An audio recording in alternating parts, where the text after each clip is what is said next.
लोगों ने अपनी ऊर्जाओं का इस्तेमाल करना दूसरों को नुकसान पहुंचाने के लिए सीख लिया है। ये सबसे गंदा कर्म होगा। आप कभी इसका दुरुपयोग मत कीजिए। आप में से कुछ लोग सोचेंगे कि किसी को ठीक करके आपने एक बहुत महान काम कर लिया। अगर अपने जीवन के हर पल आप ऐसे हैं तो आपने अपनी कर्म पहेली को 90% सुलझा लिया। बाकी बचे 10% के लिए मैं हूं।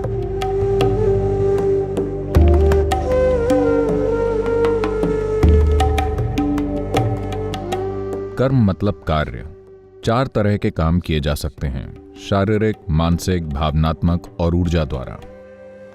Of all these things, the energy action is the most important one.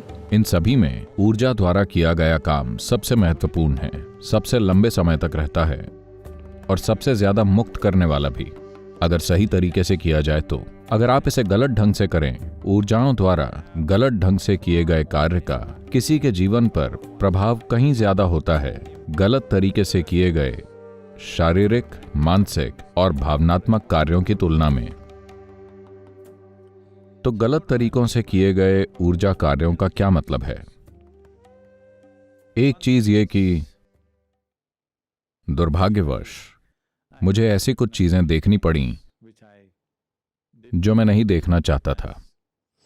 Certain people trying to misuse कुछ लोगों ने, जिनकी ऊर्जाएं थोड़ी लचीली हो गईं, कुछ खास तरह के योग अभ्यास से या खास तौर से किसी एक विशेष दीक्षा से उन्होंने उसका गलत उपयोग करने की कोशिश की। ऐसे कुछ ओवर स्मार्ट लोग हैं।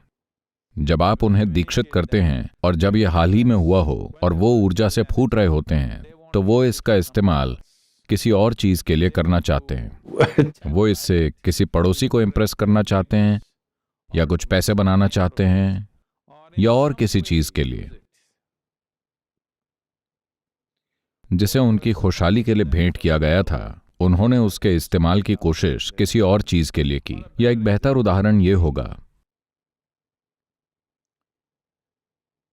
देखिए, आप किसी नकारात्मक काम को कई तरह से कर सकते हैं। एक तरीका यह कि आपने यहां बैठे हुए सोचा कि किसी को जिसे आप पसंद नहीं करते उसे मर जाना चाहिए या उसे आप कैसे मारें, ये तक सोच लिया। इसका आप पर एक स्तर का प्रभाव होगा।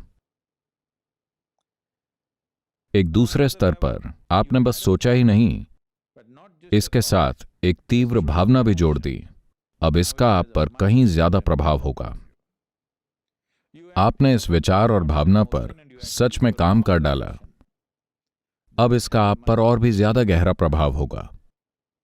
अब आप ये समझ रहे हैं कि अगर आपने ये चीजें की तो इसके परिणाम होंगे। तो आपने एक नया तरीका खोज लिया।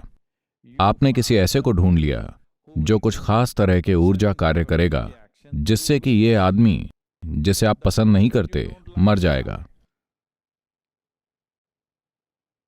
इस तरह का पूरा एक विज्ञान है।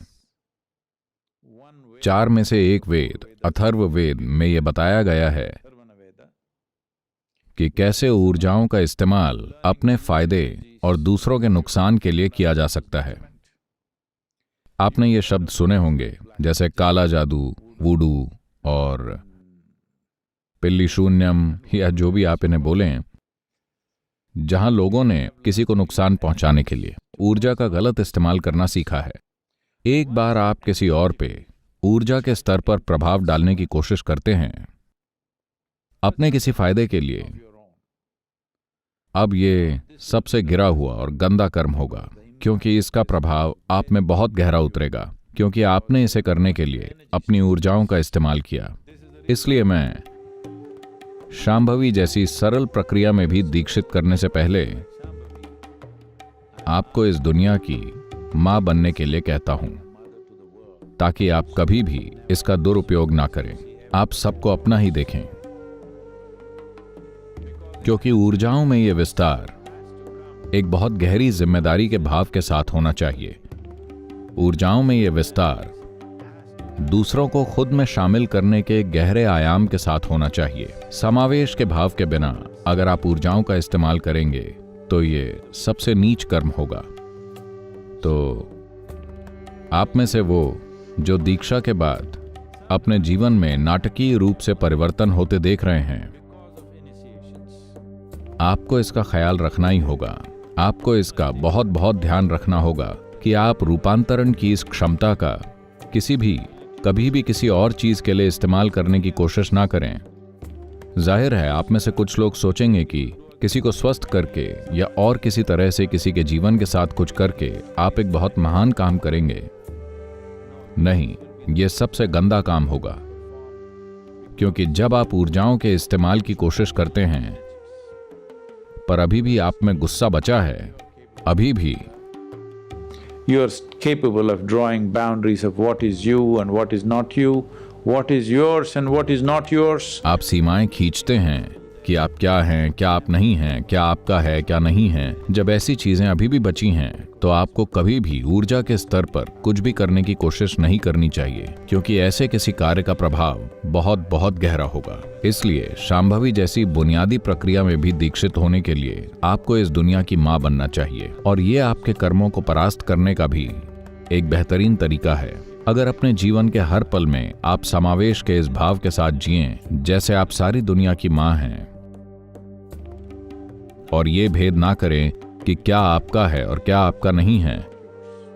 अभी शायद आप में ये भेद बचा रहे कि क्या आप हैं और क्या आप नहीं हैं, पर कम से कम अगर आप क्या मेरा है और क्या मेरा नहीं है इसे खत्म कर दें तो आपने अपने कर्मों की गुत्थी को 90% सुलझा लिया।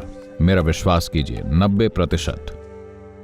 कर्मों के सभी आयामों में से आपने 90% सुलझा लिया। बाकी 10% के लिए मैं हूं।